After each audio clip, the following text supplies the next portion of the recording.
What's up, everybody? Welcome into Driving the Nightline. My name is Alan Bell. We got a fantastic show lined up for you today. And I'll tell you what, I kind of like doing this from the road on the car on the afternoon side, man. It's actually kind of fun, man. I get cooped up, dude, in the room. All right, you see him here. We got two studs, my boys, Big Stern and Prince of Picks. Now, Prince of Picks, dude, I feel like every time that you're our leadoff hitter, I mean, we're just crushing, bro. So, what? Who would I be to change that up? So, I'm gonna throw it over to you first, buddy.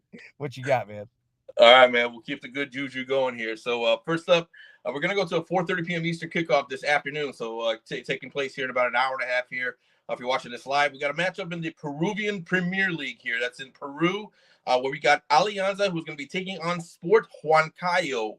We're looking at goals for Huancayo here. They are averaging nearly 2 goals scored per game so far this season in the Peruvian Premier League. Meanwhile, Alianza on the other side, they're allowing over 2 goals per game. And Huancayo here, they have scored 2+ goals in 4 out of the last 5 head-to-head and 3 of their last 4 overall. I think that trend could continue here again to this afternoon. So we're going to take Sport Huancayo, team total over 1.5 goals. That's a plus 145 value. Next up, we're going to go to a 9 p.m. Eastern kickoff tonight. We're going to go to the women's Liga MX. Some of your books may have this labeled as Liga MX Femenil. This is the championship match, the second leg. So this is the granddaddy of them all here. Club America going to be taking on Pachuca. Club America coming to this one down 0-3 on the aggregate scoreline, so they are definitely going to have to chase this one. However, they are the highest scoring team in the league. But on the other side, Pachuca, number 3, ranked defensively in the Mexican Women's League table. So I do think we see more goals in the second half in this one. I think as America gets desperate to score, they may get ultra aggressive and either score or concede on a counterattack here. But I think we see the majority of action in the second half here. So I'm going to take the second half with the most goals in this one at minus 105. And then finally, we're going to go to the hardwood here, the NBA playoffs, where a lot of you who have been following me, we've been hitting on a 59% win rate so far during the playoffs. So if you've been telling me from the beginning, we've been cashing out big time here. We're going to hope to continue that tonight. We got 7:30 p.m. Eastern tip and a 10 p.m. Eastern tip. We're going to start up with the Celtics here. They've been the much better team in 7 straight head-to-head with against the Knicks here, minus those 2 third-quarter collapses. The Celtics have really shown themselves to be the far better team against the Knicks, and I think that continues again tonight on a desperation spot. They're not going to want to go down 3-1, so I like the Celtics here on the money line. And on the other side here with the Wolves, again, this is just a better team. They were the better team than the Warriors coming into this series.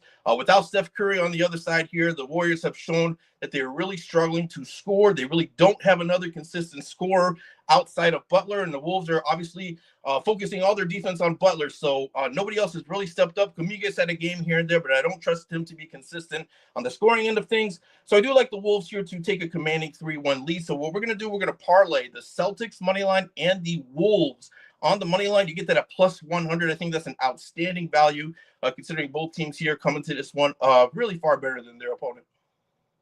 There we go, man. Nice work, buddy.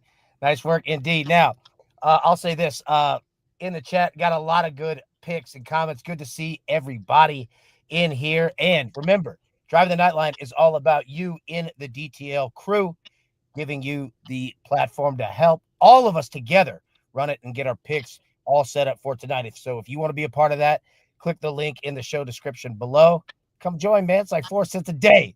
Come have some fun. Now, I'm going to go with, first off, let me say, Tizzle, good to see you, buddy. Busy day for you, but he's got a KBO pick, a round robin in the Discord. Make sure to jump in there. Okay. I'm going to go Rudy Gobert over 1.5 blocks at plus 130. I think that you're going to see a lot of play in the paint, and not that this can't happen outside of it, perimeter, wherever, but Rudy Gobert generally, I mean, he gets himself 2, 3, 4 blocks a game. He's only had one, I believe, this series where he didn't reach this number. I think we could get there pretty good, both defensively. Yeah, get a solid, man. All right, now, Mike Yastrzemski, over 1.5 hits, runs, and RBIs. We talked about this on the morning show here with the Giants. I believe that your boy Yaz is going to be all over it today. Give me that minus 115. Cubs and the Phillies, both teams to score 4+ runs. Now, they're not playing each other, so you're going to have to go find this on each individual game portion. But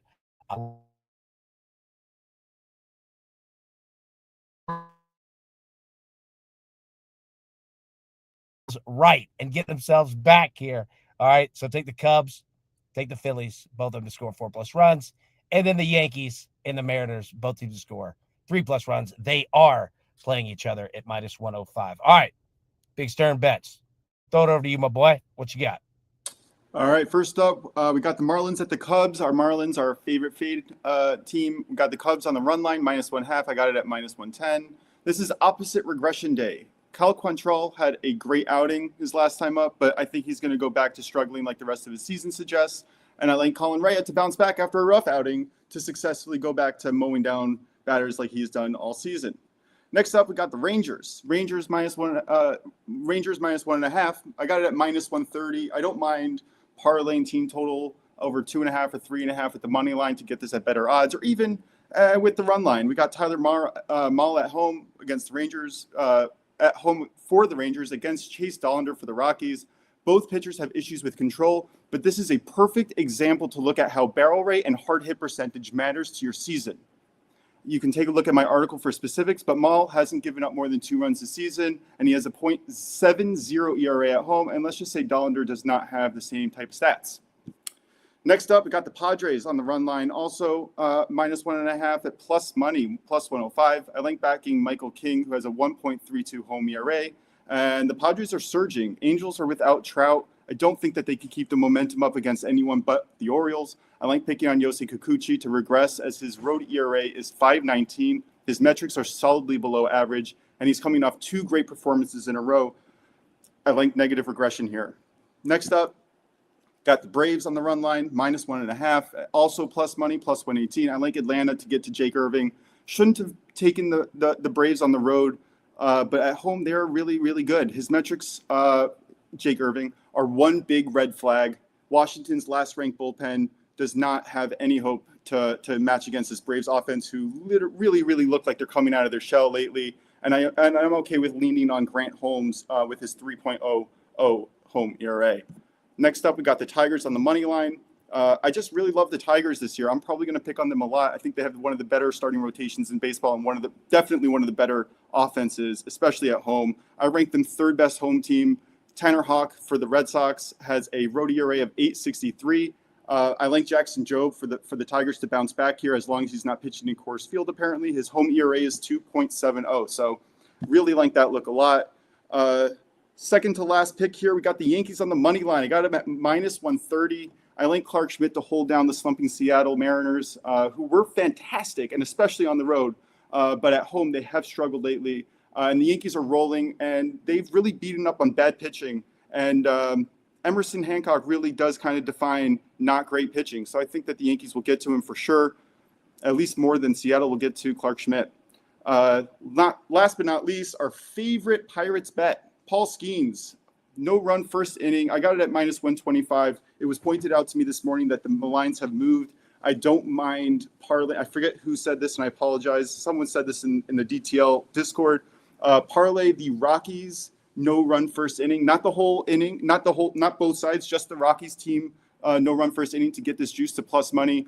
But Paul Skeens has yet to give up a run in the first inning, and David Peterson has found success as well. He has a first inning ERA this year of 1.29, and last year it was 0.43, making this a fantastic look for another no run first inning cash.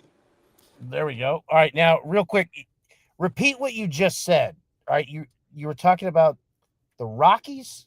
Yes. So this line last night was -125, which was excellent value. Right now, I believe the line lays at around -145, -150, which is a little steep for one game. So what we're doing is we're taking Michael King to shut out the Rockies in the first inning. So you want to look at first inning, and then you want to look at Rockies under or Rockies to score 0 runs in the first inning. Okay, and who are the Rockies playing? Padres. Right? Here we go. No. Yeah. Well, I was just trying to figure out. You're in the middle of the Pirates, talking about the Pirates, and then we were talking about the Rockies. Sorry, Rangers. Okay. Yeah. Right. No, you just gotta add in any team that you don't like offensively, just add in their first inning no run to just juice it a little bit nicer on the Pirates Mets game. Okay, all right. So just take a step back. All right, what was the pick again? What the Rockies pick? The Rockies pick is Rangers -1.5 on the run line at -130. I don't mind also adding the first inning no run to the Pirates and Mets no run first inning to improve the juice. Okay. All right. Sorry. Shouldn't have gone into the second one. You were talking about the Pirates, and then you were talking about the Rockies, and then you were like, I didn't know where we were going. All right. Now, our man Ron Sims has a parlay as well. We put this up here. He's got the Mets on the money line, the Padres on the money line, and then the Rangers on the run line. Those three together at plus 278. Plus 278. All right. Now, real quick, because Matty Boy pointed it out, I believe I did have a stroke right there in the middle. Rudy Gobert, 1.5 blocks. Mike Yastrzemski, over 1.5 hits, runs, and RBIs. Cubs and Phillies, both teams to score 4+ runs. And then the Yankees and the Mariners, both teams to score 3+ runs. And remember, the Cubs and the Phillies are not playing each other. These are two different games. So essentially, you're going to play the Cubs team total over 3.5, and then parlay that with the Phillies team total over 3.5. And that will get you to plus 110. All right, boys. Well done. Well done. We'll get out of here. Everybody, have a good rest of the afternoon. Be safe. Get home safe from work. And best of luck. Let's cash these tickets, and we will see you tomorrow. Thanks. Who's got it better than us? No!